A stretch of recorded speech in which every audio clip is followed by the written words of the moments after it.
Alright everybody, hey, how's it going? Patrick, the Tennessee Adventure Boyz again, and we're back with Story Time with Aaron. Alright, like I said, if you tuned into our Facebook videos, I've said this in my previous ones, we have crude humor. We might offend you. We really don't care. You know, but these are all true stories about my boy Aaron. And if you've ever seen our video, you'll kind of know who Aaron is.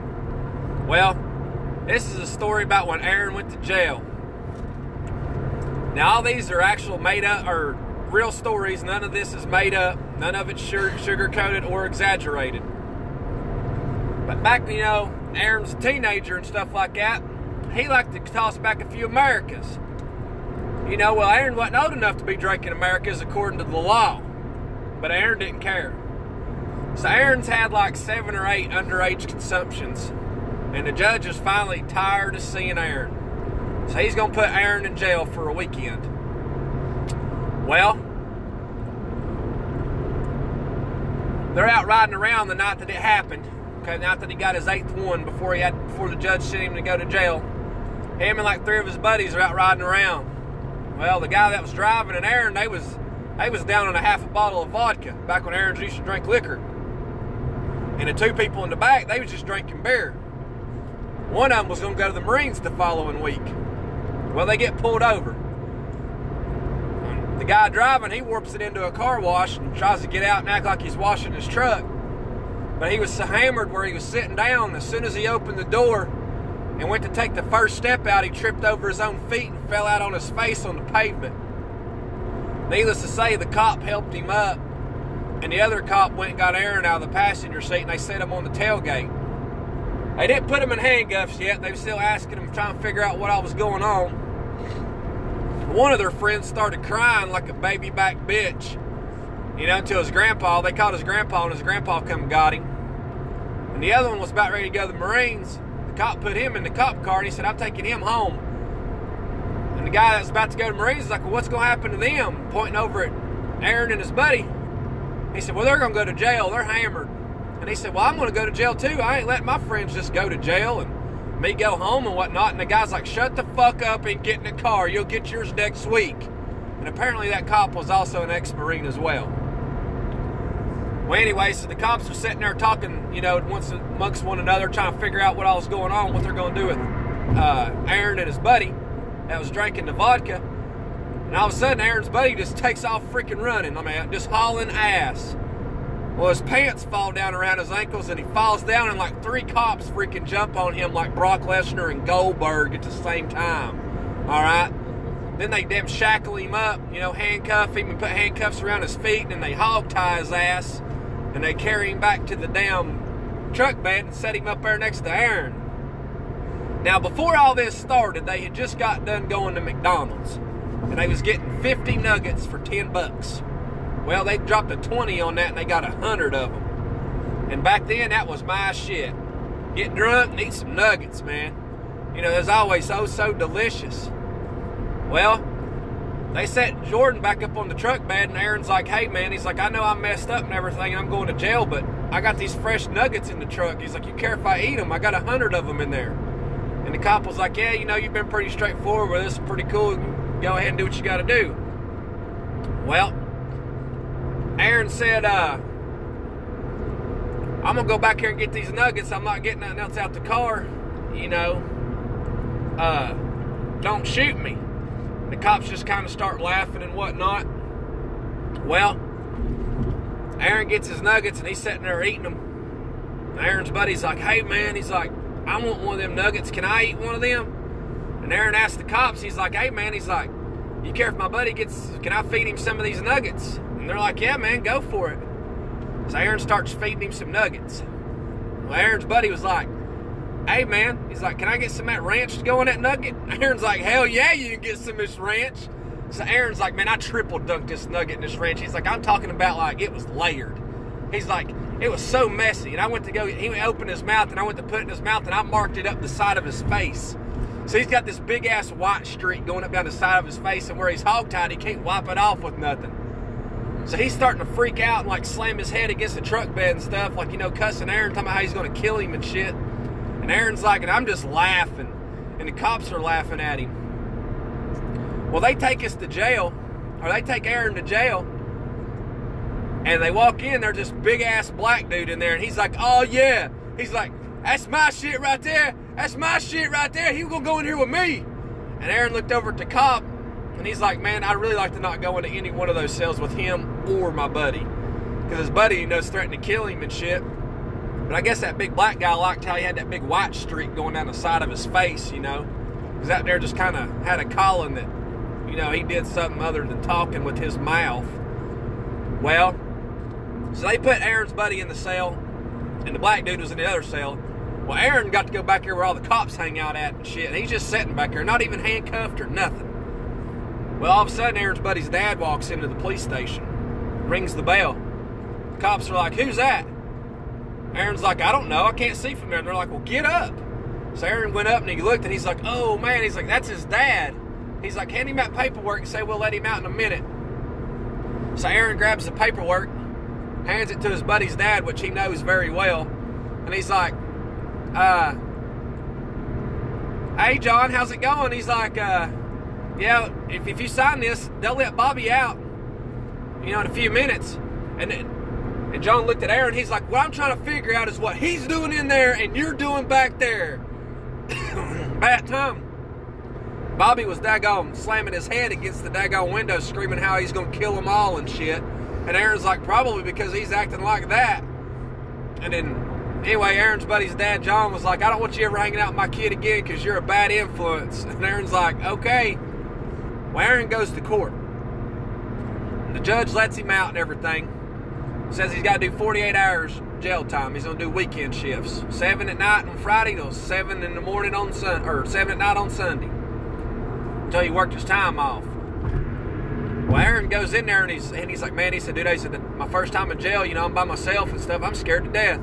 Because you hear all them stories about getting raped and everything. And he's like, they put me over an A-pod in the workhouse. He's like, and I didn't really know what all that stuff meant yet. But anyway, so he's like, Aaron's like, man, I ate as good as I could. He said, I made sure that I took a huge crap right before I went and checked myself in. Because I didn't want to have to use the bathroom, shower, or nothing while I was in jail. He said, I put a whole stick of deodorant on and everything. He said, I went in there to take a crap, man, because that jail food just tore me up, man. I don't know what was in them honey buns. But I had to go take a crap, and they had like 8 commodes lined up side by side. No stall, no nothing. Aaron's like, I'm legitimately in here taking a shit, and these 5 black dudes walk in, and they was going to smoke a joint while they was in there. But the way I was sitting, they all couldn't sit next to each other. And Aaron's like, oh hell, my worst fear is about to come. Well, these dudes sat down and they start handing the joint to Aaron. Aaron's like, and I don't smoke or nothing like that, but I had to help pass it. Because I didn't want to make these dudes mad at me. So Aaron's passing it. About the time Aaron's got his hands on it, the guards kicked the freaking door in. And Aaron said, he's like, dude, I was like mid-deuce. He's like, I'm talking about like I had a cliffhanger from hell hanging right now. It just wouldn't break off. He said, well, the guards jumped in and I flipped the joint over underneath the sinks. They come in there and they made us stand up and everything. And I told that officer, I was like, hey, man, can I at least wipe my butt? I've got shit all in between my cheeks. And he's like, he had hemorrhoids and everything else. It was all kinds of nastiness going on. And the cop's like, no, get up like I told you to.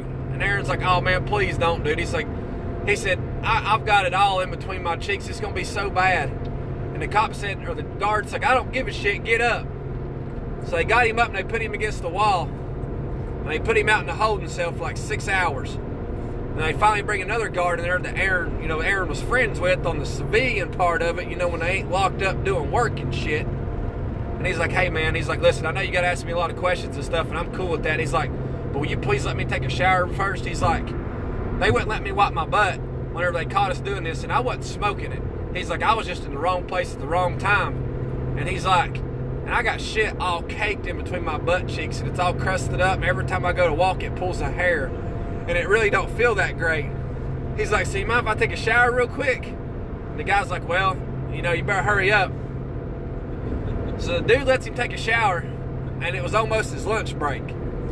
Now, this was like, nighttime. This was third shift. He looked over at Aaron, he's like, hey man, how long you in here for? And Aaron's like, oh, I get out in the morning. And the guy was like, well, I'm about ready to go to lunch. He's like, you want to go get something to eat if you got any cash in your wallet? And Aaron's like, well, yeah, it's all locked back up there, and, you know, evidence, or not evidence, but the bookkeeping room or whatnot. And he's like, yeah, I'll go get you some money out. So anyway, dude went and got Aaron's wallet out, and Aaron's in his black and white stripes, okay? Like, he's in, like, the jail uniform. And the cop hands him his keys. He's like, hey, go out there and start my car up. And he's like, turn the heater on. I'll be out there in a minute. And Aaron's like, all right. So here he is walking out in the parking lot of the jail in black and white stripes, hitting the panic button on one of these cop cars to find out where it's located at. Aaron's like, man, I ain't never been scared in my life. He's like, I just kept looking for snipers up on top of the building thinking I was going to escape or something. He said, but I found the cop car. I got in there, I turned the heater on, and I got in the back. And I was just sitting there waiting on this guy. He's like, the cop comes out and says, hey, man, what are you doing back there? And Aaron's like, well, I thought it looked kind of suspicious, you know, me out here in a cop car in the passenger seat with my jail suit on. And the guy's like, it looks even more of a suspicion when we get down at the drive-thru and I have to open the door to give you your food. He's like, get up front. So the dude lets him out, and Aaron gets up front, and they ride around and whatnot, goes to get something to eat. I will tell you this, if you are ever going to go to jail, Aaron is probably the best person to ever go to jail with, because it don't seem so bad. I mean, they're taking you to get something to eat. They're letting you to wipe the poop crust out from underneath your butt cheeks, you know. Well, then they take him back, and that cop starts packing a dip. Now, Aaron doesn't smoke, but he dips. He said, man, he said, that dip looks awful good right there. And that cop's like, well, I only got 30 minutes left on lunch, so you better hurry up. So Aaron got him a dip. Walked back in to check him back in and whatnot. Guard looked over at his buddies. He's like, hey, man, he's like, listen, I need to follow up some paperwork. He's like, let him just sit out here and chill, man. He's cool. He ain't going to do nothing. The guy's like, how long do you need to take that dip? Aaron's like, well, I guess as long as you're going to let me have. He said, I'll just hang out right here at this picnic table. The guard's like, all right. He said, my shift's over in 40 minutes. He said, as long as I got you back in here before the new people come in, you're good. He's like, you got 15 minutes. And Aaron's like, all right, sounds good to me.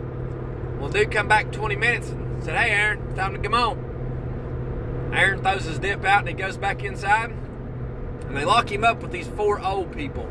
He said they was in like their 60s. One of them got busted for like counterfeit. And a couple other ones got busted, you know, just for like driving under the influence and whatnot. Just, you know, stupid time. Well, they shut the door on him. When they go in the cell, and the guy's like, hey, have you just got done eating? Aaron's like, yeah. What's going on? And they're like, well, there's going to be a fight at lunch. And he's like, and you're going to stay right here in your cell. And Aaron's like, all right, man. He's like, that's what I'm talking about. I just want to hang out in here with you guys. So Aaron's sitting up there on top of the bunk, you know, reading his little Bible and stuff like that they give him. And then lunch bell hits. As soon as the cell doors open up, he's like, dude, it was like WWE in the house. He said people was dropping elbows from lockers, coming off the top bunk. He said slapping people with plastic chairs. And me and these old guys, we're just sitting in there after we shut our cell door. Well, the guards come in there and broke it all up, started tasering and, you know, macing everybody and smacking them with these clear shields and whatnot. Well, the guards asked Aaron what all happened. Aaron's like, nothing, man. I just sat there and read my Bible and was hanging out with these old guys, you know. He's like, we ain't had no part in that. I'm a lover, not a fighter. The guards was like, well, since y'all don't have no part in this, we're going to give y'all some extra rec time. And they give them 4 cigarettes apiece and let them go up on top of the rec room and just hang out up there for the day. Well, like I said, Aaron don't smoke. So them old guys come up to him and said, hey, man, it's like, what do you want for your cigarettes? I'll give you 3 Cokes, a Sprite, and 2 honey buns for them. And Aaron's like, all right. But Aaron's like, little did I know they took me for a ride, because I could have sold them cigarettes for like a case of Cokes and 80 honey buns. He said, cigarettes is like crack in jail. Well, anyway, so he gave the cigarettes to the daggone old people. Made ends meet, you know, made cool times with them. Well, the next morning comes, Aaron gets let out to go home, and he's got to go back the following weekend. Well, the following weekend is the week before Christmas. So Aaron, you know, he gets out, does his own thing throughout the week. Well, his dad takes him up there and drops him off that Friday to do his time in jail.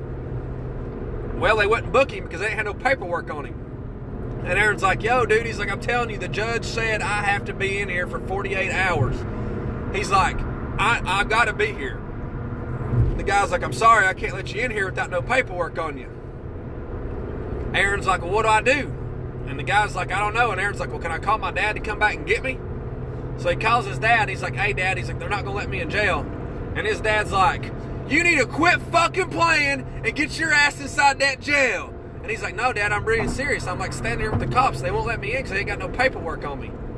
So his dad comes back and gets him, but he makes him go to court the following Monday. Find out what the judge is going to say. So Aaron goes to court, and after everybody's, gets their sentence and whatnot and deals with the judge is like, who else didn't I call? And Aaron raises his hand, and the judge, knows Aaron pretty well, and he's like, Mr. Aaron, come up here, let's see what's going on. He's like, well, Your Honor, I'm supposed to be doing 48 hours in jail, and I went to do my last 24 hours in there, or my last 48 hours in jail or whatnot, and they wouldn't let me in because they had no paperwork on me. And they're like, oh yeah? Well, you didn't go to jail this weekend? And Aaron's like, no, I did, but they wouldn't let me in there. And he said, well, let's see if we can't find your paperwork. Well, sure enough, the paperwork was lost. The judge is like, well, what are you doing this weekend? And he said, well, it's Christmas and I got family coming up. And he says, oh, okay. He's like, well, what are you doing the next weekend? And then he's like, well, that's New Year's, and me and my buddies is probably just going to hang out. And he's like, well, next weekend, he's like, you got to go in there and pull your last weekend in jail. He's like, hanging out with your buddies is what got you in here. And Aaron's like, all right, sounds good. Judge said, come back and see me the following Monday. We'll close out your case.